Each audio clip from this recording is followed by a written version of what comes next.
for creators, for completely different ways of seeing the world. And between them, one tip that generally stopped me in my tracks and made me rethink how I travel. One hack that I think will change the way that you travel.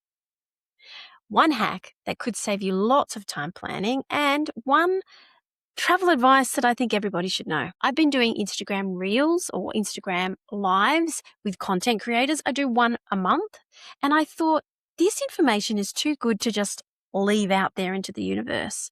I thought it actually needed to be told again and again. And so that's why I've created this next 4 episodes basically talking about all these tips and advice. So I'm your host, Paula Barnes, and today I actually have Julie Talbot on, and we talk a lot about being a digital nomad, and she is a freedom strategist. Really, really interesting woman who was on my podcast, one of my first podcasts for Truly Expat Travel, and she talked about Silk Road. So if you want to go back and listen to that. Otherwise, let's get started. Ladies and gentlemen, this is your captain speaking. Welcome aboard Truly Expat Travel, where we're ditching the guidebooks, fastening our seatbelts, and diving into real stories from travellers who have traded the ordinary for the extraordinary, proving the world really is too big to be left unexplored. Cabin crew, be seated and ready for takeoff. Okay, I think I've got you. Are you there? Are you here? You're added as a moderator, but what does that even mean? Does that mean...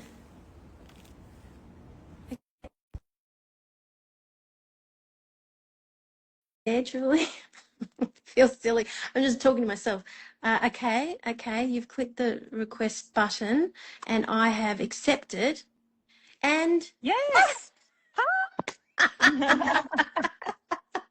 Talk about not technologically savvy. I feel like a dinosaur. I really struggled with that. I was like, okay, I can't even add you. I can't find you. So apologies. You've done it. Okay. You've done it. Well done. And you know, I've got a huge confession. Like I think regularly struggle with time differences. I get them mixed up, and I was so diligent when we planned our time. I had it an hour wrong, so I just saw your message like, no, it's like I was getting ready for in an hour from now. So, oh my goodness. That's okay. So you're in Nepal. Let's just do a quick introduction about who you are, where you are, and then we'll go into a couple of questions. Okay, so I'm Julie. I am a UK property investor and property strategist. So I help people figure out how to grow a property portfolio in the UK from outside of the UK, or I help people who have a property business in the UK, but if they want to live overseas, then I help them, organise their property business so they can do it all without being in the UK. We travel full time. We used to be expats. We now travel full time, and we're here in Nepal at the moment. We've just done a dog walk with the community dog shelter here in Kathmandu. Oh wow! And so, just a quick one. Why are you in Kathmandu? Can you explain? Yes, we're in Kathmandu because we're hosting a meetup for the travelling families. So from Sunday, we have 19 travelling families, and we are all exploring Kathmandu together for 7 days. And then we go on to to Pokhara, and a week or so later, we spend another week exploring Pokhara together. How exciting. So you are the perfect person to ask the questions that I'm about to ask. So the first one is, when you land in a place, because you're doing long term, so most people travel just for a week or two, but you do long stints, like a month, 2 months, 3 months. How do you find out what to do if you're not a type of person that wants to plan all the time? How do you find events and things and activities of what to do when you land? Yeah. So full disclosure, I don't tend to plan beforehand. For this trip we've had to, because we're hosting 19 families, but often we arrive and I'll be like, okay, so we're here. So a few different ways. I like to we do 10,000 steps a day. So we'll just, one of the first things we'll do is we'll just walk around, just walk around the area with no particular plan other than we're just going to walk around and do 10,000 steps, and just kind of, maybe we'll have a route, but if we see a direction, we'll just go off in it. So generally it's walking around the city or the town in which you are. And, you just see things as you're going around. Maybe you stop for a tea. Maybe you see, a poster in a coffee shop, or quite often toilets have like signs on doors and things like that. So just having our eyes open with no particular plan, just to wander around and do our 10,000 steps. That's something that we do everywhere. Another thing I like to do is we like to get public transport when we're in a place. So, if we need to go somewhere, yes, you can always book a taxi or get like the accommodation to organize something for you, but you can generally have a bit of an adventure if you just get on the local bus system or get whatever the local transport is. It might go wrong and you might get lost, but then you find out things along the way. There's quite often posters that you can pick things up, advertising local activities, and sometimes I'll end up chatting to people whilst I'm on the bus, and just like random conversations. It makes my kids cringe when I chat to someone on a bus or something like that, but we just get good information. Do you use any? Sorry, do you use any apps or any other type of like social media to find out as well? Sometimes. So we had the most amazing street food tour in Kathmandu, actually, through GetYourGuide. So we looked on there, and there's just like a local guy who it's just him, and we had a brilliant food tour. So sometimes we look on there and find amazing things. Sometimes nothing takes our fancy from there, but we just sort of book those when we're in the city, and tend to book it for the next day. Google Maps, we use Google Maps for things. Sometimes I'll use All Trails for like routes and things like that and downloading maps. But in terms of like events and activities, sometimes we'll look on maybe a local Facebook group and something like that, just to see what's going on. I think they're the main ones, I think. So how do you find out what's happening this weekend, for example? Like, what are the locals doing, and how do you find out information from them, or, rather than the big tourist spots? Yeah. So similar to what you said, really, asking like if we do get taxis or grabs or in drives or whatever, like we'll ask a taxi driver, what's going on. We posters and things, like in a local coffee shop, there are some coffee shops that are maybe like quite touristy and mainstream, and there's some that are more like in local areas where you'll see like local community events and community activities. So we'll go and look at those and see what's going on. Quite often in places there'll be like a community Facebook group, just for that city. So we'll look in there for things that are posted, and sometimes just like walking around, just like doing your old school. I don't tend to find a lot of the stuff we do from like Googling what to do this weekend, because I tend to find that's the stuff that somebody's advertising or promoting, and I just we tend to find things from like walking around, speaking to people, finding a local coffee shop that we like, asking around in there. There's no one silver bullet as well. It's like different things in different places. I guess it depends on where you are and what you're doing. So we're here at the moment, for example, we're here at the moment at this dog shelter. There's 170 dogs. They do like hikes through the forest. We found them on the notice board in a coffee shop in Kathmandu. I hadn't seen them on Facebook. I hadn't seen them advertised. I'd not seen them in a blog. And we just had the most amazing time here last year, and now we brought our friends back here this year. It's definitely old school, just in a coffee shop. Do you know, I'm going to go back to where you said about GetYourGuide, because I truly believe that's kind of, I don't have as much time, the luxury of time that you do have. So when I go to a new place, when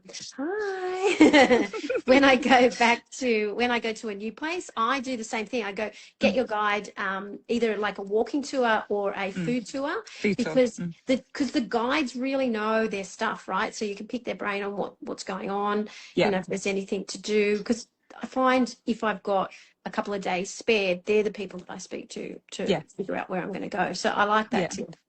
And quite often the Get Your Guides, they do other things as well that maybe Yeah. they haven't got on Get Your Guide. So then they can, talk to you about other things. Like the guy who did the food tour with us, he just sent me a WhatsApp message yesterday with, Julie, whilst you're here, here's a load of other things for you. I was That's just so cool. so kind. So if you're in a place for a bit longer, then you've got a contact there for The doing other other, things as do you well. know the other one I would suggest? I jumped in an Uber. I think I told you this story. I jumped in an Uber just recently in Ipoh, and the Uber driver said to me, "Oh, you're only here for a day, blah, blah, blah." She ended up being a tour guide. She took me for a Mm, full day tour of the area that was probably half the price of what I would have paid on a normal tour. And yeah, also, it was one-on-one experience, and I felt super safe in her presence, right? yeah, yeah, So yeah. that was something Yeah. unexpected. That is a good. We did something really similar yesterday. We went to Nagakot, and it's in drive here, not Grab or anything. So I got the in drive to this like mountain village, and I was going to walk around, and I just kind of like, as the driver was leaving, he was like, "Oh, what are you gonna do?" And I said, "Oh, I don't know." So we struck up on this deal of if we doubled the price, then he'd stay with us for a couple of hours, drive us around, and take us home again. So, there's always lots of transport options that you can book, but you're exactly right. Sometimes you can just make a really tactical plan with with your taxi driver. Yeah, and they'll know what's going on for the weekend and stuff and events that are happening as well. So even if they don't take you around, at least they can give you some other options. Do you have Yeah. any other advice for people?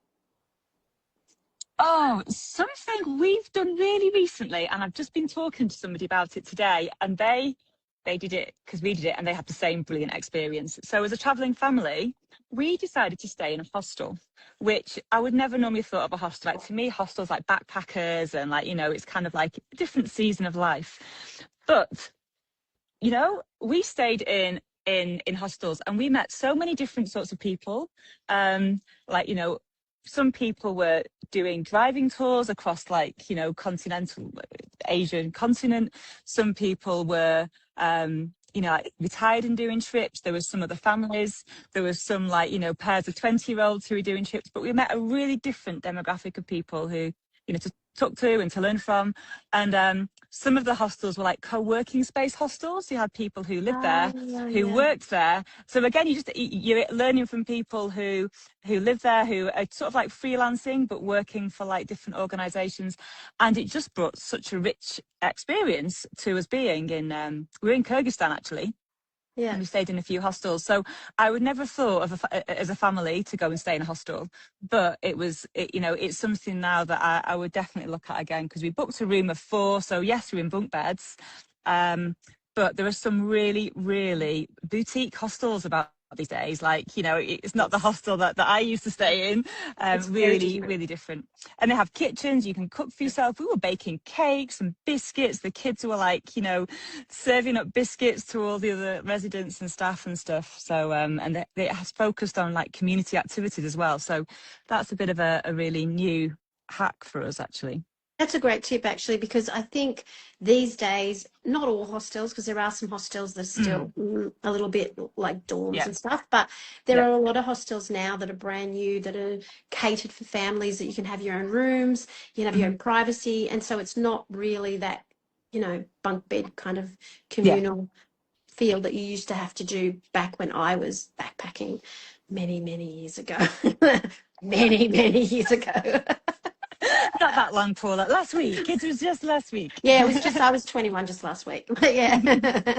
But yeah, I think that's a really good one, because I think people forget that these are great ways to Mm. learn. And because you know what, back in the day when I was backpacking in my 20s, that's how you found out all the Yes. information, because you didn't have the internet, right? So where are you going today? Oh, I found this great blah, blah, blah, blah. And that's also a really good hack, because they're the little hidden gems that aren't all over the internet. I think we may have lost her. Maybe it's just me, and I don't know if I'm still going, but I think we may have lost her, because I don't know if Nepal has great internet access. Um, but maybe I need to finish it there and thank her, and maybe she can see these a little bit later. Thank you, everybody, for coming on. I know people have jumped on, jumped off. Thank you for joining me. on the Truly Expat Travel podcast. If you liked this episode and you found it valuable, then why don't you go ahead and like and subscribe so that you don't miss an episode moving forward. I've got some amazing guests and some fantastic destinations coming up.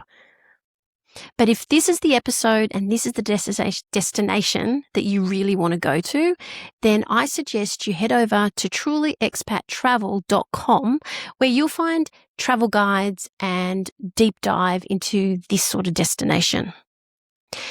If that's not what you want and you can't find an episode that is a destination you want to travel to, then head over and follow me on Facebook, Instagram, and TikTok, because I'm pretty sure you'll find something there. In the meantime, safe travels, and I'll see you next week.